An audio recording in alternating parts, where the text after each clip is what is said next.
संजीवनी शारदा केंद्र आनंद नगर बोरी द्वारा आज एक प्रेस कॉन्फ्रेंस का आयोजन किया गया, जिसमें उन्होंने पत्रकारों को नवरेह महोत्सव 2022 को मनाने के संदर्भ में जानकारी दी।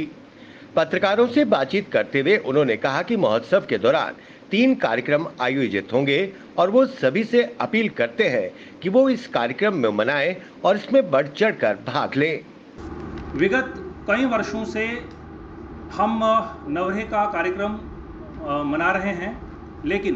गत वर्ष से इस कार्यक्रम का जो स्वरूप है वो वैश्विक किया गया है, यानी ग्लोबल लेवल पर हम नवरेह महोत्सव का कार्यक्रम मनाते आ रहे हैं गत वर्ष से। और इस वर्ष भी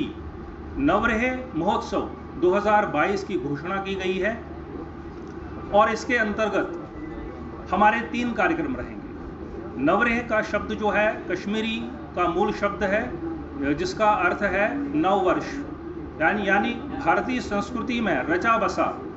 जो सनातन हिंदू संस्कृति का जो नव वर्ष है, जो सभी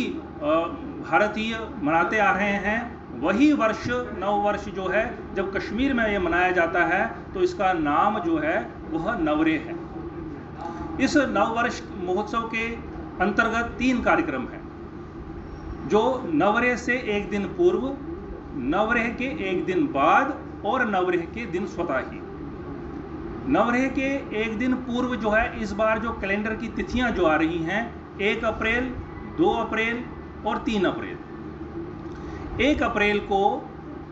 श्री भट्ट की स्मृति में यह दिवस मनाया जाएगा और इसका नाम दिया गया है श्री भट्ट स्मृति दिवस।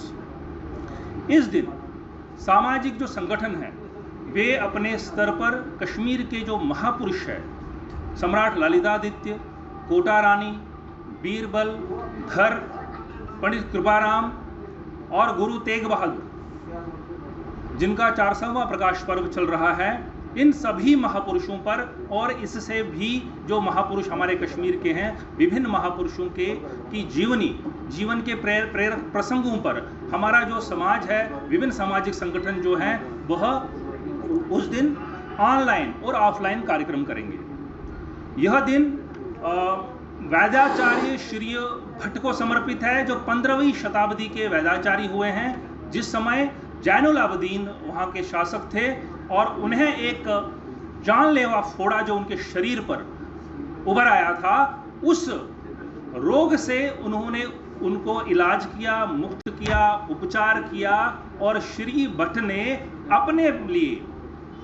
अपने निहित स्वार्थों के लिए नहीं, अपने निजी के लिए नहीं, बल्कि पूरे समाज के लिए उन्होंने जो मांगा वह प्रेरणादायी है। मतलब उनके द्वारा ही जो कश्मीर वहाँ के मूल निवासी हिंदुओं से विहीन हो रहा था, जो विदेशी आक्रमणकारियों ने समय समय पर वहाँ अत्याचार किए थे, तो कश्मीरी पंडितों की जो वापसी हुई है वो श्री भट्ट के त्याग से हुई है, श्री भट्ट के समर्पण से हुई है, इसीलिए ये दिवस उनके प्रति समर्पित है। जो दूसरा दिन है वह है संकल्प दिवस। प्रायः हम सभी नवरेह मनाते हैं, लेकिन इसमें एक विशेष जो बात जोड़ी गई है कि उस दिन सभी कश्मीरी पंडित समाज, चाहे वे जम्मू कश्मीर में रह रहे हैं, चाहे देश के किसी भी कोने में रह रहे हैं या फिर विदेश में रह रहे हैं, विश्व में रह रहे हैं, विश्व में जिन जिन देशों में भी वे रह रहे हैं, तो वे एक संकल्प पढ़ेंगे, जिस संकल्प में ये लिखा गया है कि हम कश्मीर के इतिहास, कश्मीर की संस्कृति के संरक्षण के लिए, गौरवमय इतिहास के लिए हम समर्पित रहेंगे और जो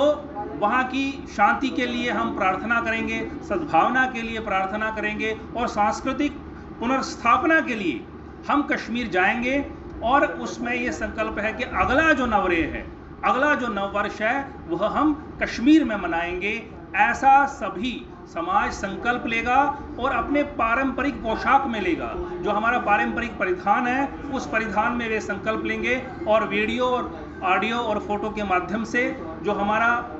संजीवनी शारदा केंद्र का जो पटल है फेसबुक, उस फेसबुक के पटल पर वे सारे जो वीडियो हैं वहां हम प्रदर्शित करेंगे। Bureau report, JLK media, Jammu. For more updates, do subscribe our YouTube channel and don't forget to hit the bell notification icon. And if you are watching this video on Facebook, do follow our Facebook page.